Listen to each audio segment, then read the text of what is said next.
Ayun guys, opo, na-miss namin mag-bookbang dito. Bookbang. Yun, balot, opo, tapos i-eat namin. Malamang, alam, pukpuk to sa ulo mo. Pero ayun, let's go. Meron kami ditong balot, opo, and ice cream.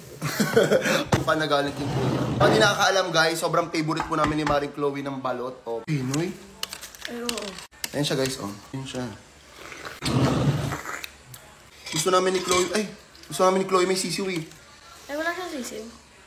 Parang Pinoy na to eh. Ayun siya guys, oh. Sarap, ayan. Guys, ano yung pinaka-favorite nyong part sa balot? Comment nyo nga. Sisiw. Itong yellow. Pero dati nung bata si Chloe, ayaw niya nun. Ngayon lang. Penoy lang pinakain. Okay guys, mahilig din dito. Kaso, nasa school pa. Kasi nagpa-practice po, may prom si Tay-Tay. So ayun guys, sure yun na magkakaroon talaga ng vlog.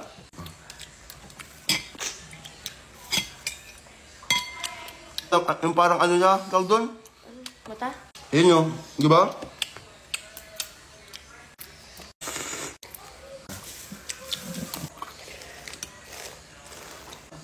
Ayun, oh. Yan.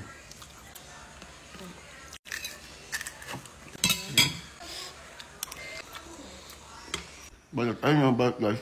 Gusto niyo pa ng mga ganitong bang? Kamusta kayo dyan?